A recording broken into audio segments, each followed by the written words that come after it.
নমস্কার, আমি গোবিন্দ দেব গোস্বামী দেববাণী অ্যাস্ট্রোলজিতে সবাইকে স্বাগত জানাই। আজকের আলোচনা হচ্ছে মকর রাশির জাতক জাতিকাদের এই 2026 সালের মে মাস কেমন যাবে। হ্যাঁ, অনেকের প্রত্যাশা যে আমার শরীর স্বাস্থ্য কেমন থাকবে, মন মানসিকতা কেমন থাকবে, সঞ্চয় ব্যাংক ব্যালেন্স, পারিবারিক সুখ স্বাচ্ছন্দ্য, একটা গাড়ি কিনবেন ভাবছেন দীর্ঘদিন ধরে, পেরে উঠছেন না। জমি একটা কেনার পরিকল্পনা চলছে, সেটাও পারছেন না, বা হতাশাগ্রস্ত হয়ে আছেন। যারা স্নাতক স্তর পর্যন্ত পড়াশোনা করছেন তাদের একটা চিন্তা, আমি কিভাবে পাস করব, কি রেজাল্ট হবে। উচ্চশিক্ষায় যারা আছেন তাদের ক্ষেত্র প্রেম টিকছে না, সমস্যায় ভুগছেন দীর্ঘদিন ধরে, সাফল্যের মুখ দেখতে পাচ্ছেন না। স্বাভাবিক অনেক প্রত্যাশা থাকতে পারে। সর্বোপরি যে একটা কর্মপ্রাপ্তি বা কর্মস্থিতি নিয়েও একটা প্রশ্ন উঠে গেছে সবার মনে, কাজটা আমার থাকবে তো, যা পরিস্থিতি চলছে চারদিকে। এসবের উপর সংক্ষেপে আলোচনার পূর্বে আপনাদের বলে দিচ্ছি, খুব সংক্ষেপে আলোচনা হবে, কয়েক মিনিটের আলোচনা মাত্র। সারা মাস কীভাবে আপনাকে চলতে হবে সেটা আপনি জানতে পারবেন। সুতরাং পুরো ভিডিওটি দেখতে হবে। তার আগে চ্যানেলটিকে সাবস্ক্রাইব করতে হবে, সাবস্ক্রাইবটা করে নিন। আমি কিন্তু সংক্ষেপে গ্রহাবস্থানটা বলছি, ইতিমধ্যে আপনার সাবস্ক্রাইবও হয়ে যাবে, আমার আলোচনাও চলবে। মকর লগ্নে বা রাশিতে কেউ নেই। দ্বিতীয় রাহু বসে আছেন, তৃতীয় 12 তারিখ পর্যন্ত মঙ্গল থাকবেন, আর সারা মাস শনি থাকবেন। মঙ্গল 12 তারিখ চলে আসছেন আপনার চতুর্থে কিন্তু 15 তারিখ পর্যন্ত রবি বুধ থাকছেন। রবি বুধ আবার পঞ্চমে চলে আসছেন 15 তারিখ। পঞ্চমে শুক্র বসে আছেন, তিনি আবার 15 তারিখ ষষ্ঠে চলে আসছেন। ষষ্ঠে বৃহস্পতির মতো শুভ গ্রহ আপনার ষষ্ঠে বসে আছেন। সপ্তমে কেউ নেই। অষ্টমে কেতু খুব ক্ষতিকারক, আলোচনায় আসবে। নবমে কেউ নেই, দশমে কেউ নেই, একাদশে কেউ নেই, দ্বাদশে কেউ নেই। অতএব এই হচ্ছে গ্রহ অবস্থান, খুব ছোট্ট করে বুঝিয়ে দিলাম। এবারে আপনার মকর রাশির মানুষ, আপনাকে মানুষ ব্যবহার করে, আপনাকে খাটিয়ে নেয়, আপনাকে প্রচুর পরিশ্রম করতে হয়। যে পরিশ্রম করে উপযুক্ত আপনি তার মর্যাদা পান না, বা উপযুক্ত বেতন পান না, বা যতটা করে যতটুকু প্রাপ্তি ঘটার কথা ততটা আপনি পান না। আপনি হতাশাগ্রস্ত, বিরক্ত, ঈশ্বরের কাছে বলছেন এই জীবনটা এইভাবে দিলেন কেন। অনেক ব্যাপার আছে আপনাদের মধ্যে। সেই জায়গায় দেখা যাচ্ছে যে আপনার ষষ্ঠে বৃহস্পতি বসে আছে, তৃতীয় এবং দ্বাদশপতি হয়ে। সুতরাং বিপরীত রাজযোগে ষষ্ঠে থাকলেও বেশ কিছু রোগ, পুরনো রোগ ভালো হবে, উপশম হবে, এটা ঠিক কথা। কিন্তু আপনার হজমজনিত পাকস্থলী, যকৃৎ, পেটের মধ্যে যেসব আমাদের যন্ত্রাংশ থাকে সেইগুলো একটু আপনার বিকল হতে পারে। অর্থাৎ হজম বা পেট সংক্রান্ত বিষয়, মেদ সংক্রান্ত বিষয়, একটু হার্ট সংক্রান্ত বিষয় নিয়ে ভুগে যাওয়ার সম্ভাবনা বা অসুস্থ হওয়ার সম্ভাবনা দেখতে পাচ্ছি। এবারে আপনাকে ঠিক করতে হবে, পরবর্তী ক্ষেত্রে আলোচনায় আসবো আমরা। এবারে দেখুন দ্বিতীয় ঘর হচ্ছে সঞ্চয়, ব্যাংক ব্যালেন্স, কুটুম্ব, বাক্য, খাদ্য ইত্যাদি। রাহুর মতো গ্রহ এই জায়গায় বসে আছেন এবং শক্তিশালী অবস্থায় আছেন। সুতরাং একটু রিচ খাবার, এটা আপনার মনে হবে খুব ভালো, এর থেকে বিরত থাকুন। কিছু কিছু ক্ষেত্রে কুবাক্য বেরিয়ে যেতে পারে মুখ দিয়ে, সচেতন থাকতে হবে। সঞ্চয়ের ক্ষেত্রে প্রাথমিক পর্যায়ে আপনি সঞ্চয়টা করে ফেলতে পারলেও সেই সঞ্চয় ধরে রাখা আপনার ক্ষেত্রে কষ্ট হবে। রাহু দীর্ঘদিন বসে আছেন, আপনারা অনেকেই এর মধ্যে এই বিষয়টা নিয়ে বুঝে গেছেন।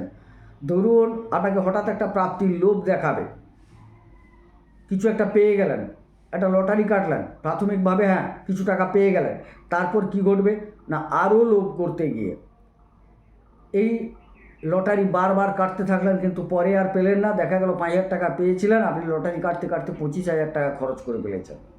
অর্থাৎ প্রাথমিকভাবে কিছু পেলেও সেটা ধরে রাখা আপনার ক্ষেত্রে প্রচুর কষ্ট হবে। সুতরাং সচেতন থাকতে হবে। কুটুম্ব এবং শ্বশুরবাড়ির সাথে সম্পর্কের অবনতি ঘটার সম্ভাবনা আছে, সুতরাং মেপে পা ফেলাই ভালো। তৃতীয় যোগাযোগ, পরাক্রমতা, ভ্রাতা ইত্যাদি। 12 তারিখ পর্যন্ত ভাইয়ের সাথে সম্পর্ক ভালো থাকবে না, ভাইয়ের স্বাস্থ্যের অবনতি ঘটতে পারে। আপনি চেষ্টা করবেন ভাইয়ের সাথে সম্পর্ক ভালো রাখার, কিন্তু হবে না, পারবেন না। সম্পর্কের অবনতি যতটা মানে খুব ক্ষতিকারক অবস্থায় থাকবে 12 তারিখ পর্যন্ত, তারপরে কিন্তু কিঞ্চিত উন্নতি হওয়ার সম্ভাবনা আছে। তবে হ্যাঁ, পুরোপুরি একদম ভালো হয়ে যাওয়ার সম্ভাবনা কিন্তু নেই। সম্পর্ককে মানিয়ে চিনিয়ে চলতে হবে আপাতত পুরো মে মাস। বিবিধ ক্ষেত্রে যোগাযোগ হবে, কিন্তু সেই যোগাযোগের ক্ষেত্রটা 12 তারিখ পর্যন্ত খারাপের দিকেই হয়ে যাবে। বেশি যোগাযোগটা বিঘ্নিত হবে, বা যে যোগাযোগ হবে সেখান থেকে সুফল প্রত্যাশা করতে পারবেন না। কিছু ক্ষেত্রে মাত্র সাফল্য পাবেন। যারা কোনো চিকিৎসা সংক্রান্ত বিষয় নিয়ে যোগাযোগ করতে চাইছেন, কোনো আইনি জটিলতা নিয়ে যোগাযোগ করতে চাইছেন, সেই জায়গায় ঋণ প্রাপ্তি ইত্যাদি বিষয় নিয়ে যোগাযোগ করতে চাইছেন, আপাতত সেই ক্ষেত্রটা খুব একটা খারাপ হবে না। তবে আপনার আবার এই জায়গায় দেখতে পাওয়া যাচ্ছে যে যোগাযোগের ক্ষেত্রে একটা অমীমাংসিত বিষয় থেকে যাবে। চতুর্থ ঘর, মায়ের শরীর স্বাস্থ্য, পারিবারিক স্বাচ্ছন্দ্য, যানবাহন, জমি ভূমি, এগুলো আমরা আলোচনা করি। স্নাতক স্তর পর্যন্ত পঠন পাঠনও এখান থেকে আলোচনা করা যায়। সুতরাং এই জায়গায় একটা বুধাদিত্য যোগ তৈরি হয়েছে। যারা দূরবর্তী জায়গায় পঠন পাঠন করছেন তাদের ক্ষেত্রে সময় ভালো, ভাগ্যের সহায়তা অবশ্যই পাবেন 15 তারিখ পর্যন্ত। তৎপরবর্তী ক্ষেত্রেও ভালো, আপাতত 15 তারিখ পর্যন্ত ভালো দেখতে পাচ্ছি। এবং যারা বিবিধ বিষয়ে হিসেব সংক্রান্ত গুপ্ত কোনো বিষয় নিয়ে আপনারা পঠন পাঠন করছেন, সেই ক্ষেত্রগুলোও ভালো, যথেষ্ট ভালো। গুপ্ত বিষয় বলতে কেউ হয়তো জ্যোতিষ চর্চা করছেন, কেউ হস্তরেখা বিচার করছেন, কেউ তন্ত্র কিছু ক্রিয়া করতে চাইছেন, শিখতে চাইছেন, বা আরও অনেক গুপ্ত বিষয় থাকে, সেগুলো ক্ষেত্রে কিন্তু আপনি যথেষ্ট সাফল্য লাভ করবেন এই সময়কালে। যারা ভূমি নিয়ে পড়াশোনা করতে চাইছেন, হ্যাঁ, কোনো প্রশাসনিক বিষয় নিয়ে পড়াশোনা করতে চাইছেন, কিছু কিছু ক্ষেত্রে চিকিৎসা নিয়ে পড়াশোনা করছেন, উকিলাতি করার জন্য পড়াশোনা করছেন, অবশ্যই সময়টা ভালো, খারাপ যাবে না। এবং উচ্চশিক্ষার ক্ষেত্র না, এখানে যানবাহন যারা কিনতে চাইছেন অবশ্যই সময় ভালো। তবে 12 তারিখ পর্যন্ত আপনাদের সচেতন থাকতে হবে, 12 তারিখের পর সময়টা ভালো। ভূমিও যারা কিনতে চাইছেন সেখান থেকে লাভবান হওয়ার জন্য, ভূমি যারা বিক্রি করতে চাইছেন, ঘরবাড়ি বিক্রি করতে চাইছেন, গাড়ি বিক্রি করতে চাইছেন, সেখান থেকেও লাভবান হবেন। এই সময়টা মোটামুটি আপনার ক্ষেত্রে একটা ভূমি বাড়ি কেনার ক্ষেত্রে উপযোগী সময়, বা বিক্রি করার জন্যও ভালো সময়। পঞ্চম ক্ষেত্র, উচ্চশিক্ষা, প্রেম, সন্তান, পঞ্চমাধিপতি পঞ্চমে। কর্মক্ষেত্র থেকে একটা প্রতিষ্ঠা লাভের সম্ভাবনা দেখতে পাচ্ছি, আপনার মধ্যে সাফল্য ধরা দেবে, যথেষ্টভাবে সাফল্য লাভ করবেন। প্রেমের ক্ষেত্র 15 তারিখ পর্যন্ত অতি মধুর থাকছে, প্রেমের ক্ষেত্র 15 তারিখ পর্যন্ত অতি মধুর থাকছে। সাফল্য 15 তারিখ পর্যন্ত যথেষ্ট ভালো দেবে আপনাকে। প্রতিষ্ঠা পাওয়ার যোগ, আপনার মধ্যে একটা শৌখিন ভাব প্রকাশ পাবে। আপনার যদি সন্তান থাকে সে কিন্তু যথেষ্ট প্রতিষ্ঠিত হওয়ার সম্ভাবনাও তার আছে। সুতরাং এই ক্ষেত্রগুলো ভালো দেখতে পাচ্ছি। প্রেমের ক্ষেত্র 15 তারিখ পর্যন্ত ভালো। তার পরবর্তী ক্ষেত্রে প্রেম বিঘ্নিত হতে পারে, প্রতিষ্ঠা ক্ষেত্রে আইনি জটিলতা হওয়ার সম্ভাবনা। পরবর্তীতে প্রেম থেকে আইনি দিকে গড়াতে পারে, আপনি আইনে জড়াতে পারেন। আবার উচ্চশিক্ষার ক্ষেত্রে যারা চিকিৎসা নিয়ে পড়াশোনা করছেন, কোনো ব্যাংকিং সেক্টর নিয়ে, অর্থনৈতিক বিষয় নিয়ে পড়াশোনা করছেন, তাদের ক্ষেত্রে যথেষ্ট উচ্চশিক্ষার ক্ষেত্র ভালো, যথেষ্ট ভালো দেখতে পাওয়া যাচ্ছে, সেক্ষেত্র ভালো হবে। এবারে চলে আসি ষষ্ঠ স্থলে, রিপু, ঋণ, রোগ, শত্রুতা। আপনার দ্বিতীয় পতি ষষ্ঠে চলে গেছে, সঞ্চয়ের বদলে ঋণ হয়ে যাবে, খুব সাবধান থাকুন। ষষ্ঠে বৃহস্পতির মতো গ্রহ, হ্যাঁ, যদিও তিনি দ্বাদশ এবং তৃতীয় পতি হয়ে আপনার ষষ্ঠে গেছেন, বিপরীত রাজযোগ তৈরি হয়ে গেছে, তথাপি তার যে চরিত্রের কিঞ্চিত তিনি কিন্তু এই জায়গায় দিয়ে যাবেন। অবশ্যই যাদের জন্মকুণ্ডলিতে বৃহস্পতি সত্যিকারের ভালো জায়গায় আছেন তারা কিন্তু ভালো শুভফল পাবেন, অন্যথায় কিঞ্চিত লাঘব হবে, পুরো খারাপ এখানে হবে না, এটা বলাও মিথ্যা হবে। অনেকটা ভালো ফল পাবেন, আপনি ভালো ফল পাবেন। আগেই বলেছি কিছুটা রোগ ব্যাধির কথা, ঋণের কথা বললাম। জ্ঞানী শত্রু আপনার দেখা দেবে, অজ্ঞানী নয়, যথেষ্ট জ্ঞানী শত্রু আপনি পাবেন এই সময়কালে। সপ্তম স্থল দাম্পত্য, বিবাহ, ব্যবসা। আপাতত আমি যেটুকু দেখছি যে ব্যবসা ক্ষেত্রে কিছু ঋণ হয়ে যাওয়ার সম্ভাবনা। দাম্পত্যের ক্ষেত্রে আপনার যথেষ্ট ভালো বোধ করলেও কিছু এমন ঘটনা ঘটবে আপনার সাথে, যেই ঘটনাটায় আপনি কিন্তু মর্মাহত হবেন। অবশ্য আপনি বুঝতে পারবেন কতটা, সেটাও আমি অষ্টম ক্ষেত্র থেকে আলোচনা করব। আপনার ব্যবসা ক্ষেত্রেও আপনার উপর একটা আঘাত আনার সম্ভাবনা আছে। গুপ্ত শত্রুতা থাকবে ব্যবসা ক্ষেত্রে, বিবাহ ক্ষেত্রেও। দাম্পত্যের মধ্যে দেখবেন একটা জটিলতা আসবে। কেন আসবে না, অষ্টমে চলে যায়। অষ্টম স্থলে কেতু বসে আছেন শক্তিশালী অবস্থায়। আপনাকে তন্ত্রের দ্বারা পীড়িত করা হবে। হ্যাঁ, আগে প্লাস বলে নিই, যারা তন্ত্র ক্রিয়ায় যুক্ত, আধ্যাত্মিক কর্মে যুক্ত, তাদের ক্ষেত্রে ভালো। কিন্তু সবাই তো আর তন্ত্রে যুক্ত নয়, আধ্যাত্মিক ক্রিয়ায় যুক্ত নয়। তারা কিন্তু তন্ত্রের দ্বারা আক্রান্ত হবেন। কোন কোন ক্ষেত্র থেকে হবেন? ব্যবসায়িক ক্ষেত্র থেকে, দাম্পত্য ক্ষেত্র থেকে।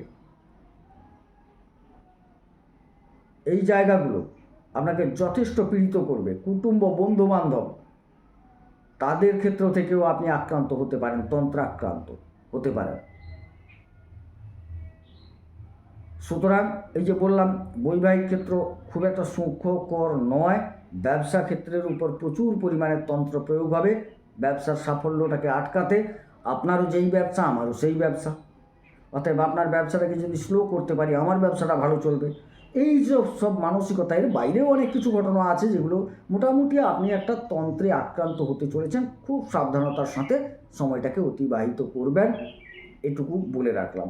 হ্যাঁ, এবং এটা দীর্ঘদিন চলবে। আর যারা গুপ্ত বিষয় নিয়ে পড়াশোনা করছেন, গুপ্ত বিষয়ে চর্চায় আছেন, তারা কিন্তু যথেষ্ট শুভ ফল পেতে চলেছেন এই সময়কালে। গেল নবম স্থল, খুব ভালো জায়গা, ভাগ্যস্থল, অধিপতি বুধ চতুর্থে, পরে পঞ্চমে আসছেন। ভাগ্যের একটা সহায়তা আপনি পাবেন, কারণ উভয় ক্ষেত্রেই বুধ কিন্তু বুধাদিত্য যোগে থাকছেন। একই সাথে আপনার চতুর্থ ঘরে বুধাদিত্য, তারপর আবার পঞ্চমেও বুধাদিত্য হচ্ছে। সুতরাং ভাগ্যের সহায়তায় আপনি কিন্তু বড় বড় জায়গায় যেতে পারেন। যারা রিসার্চ করতে চাইছেন, এই সময়কালটা যথেষ্ট ভালো। উচ্চশিক্ষার ক্ষেত্রে ভালো। ভাগ্যের সহায়তায় প্রতিষ্ঠা লাভ দেখতে পাচ্ছি আপনার, যার জন্যই মানুষ তো পেছনে লাগবে। আপনার উন্নতিটাকে আটকানোর জন্য লেগে আছে, দীর্ঘদিন লেগে আছে, আপনি চেষ্টা করেও পারছেন না। সরি, চেষ্টা করুন। পেছনে মানুষ লেগে আছে, ক্ষতি করার চেষ্টা করছে, কিন্তু ভাগ্য বলছে, ভাগ্য সহায়তা করছে, আপনাকে এগিয়ে যেতে হবে। উচ্চশিক্ষা, প্রতিষ্ঠা, এগুলো আমি ভালো দেখতে পাচ্ছি। দশম স্থল কর্মস্থল, অধিপতি শুক্র। শুক্র কিন্তু পঞ্চমে থাকছেন, স্বগৃহে থাকছেন 15 তারিখ পর্যন্ত। কর্মক্ষেত্রে প্রতিষ্ঠা লাভের সময় এটা।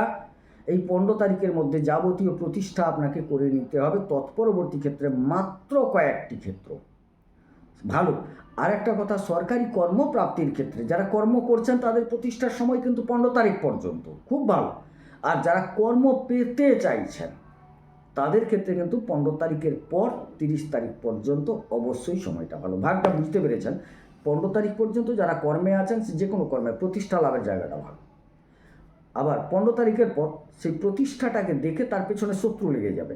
কিন্তু যারা নতুন কর্ম পেতে চাইছেন, তাদের ক্ষেত্রে কিন্তু 15 তারিখের পর সময়টা যথেষ্ট ভালো।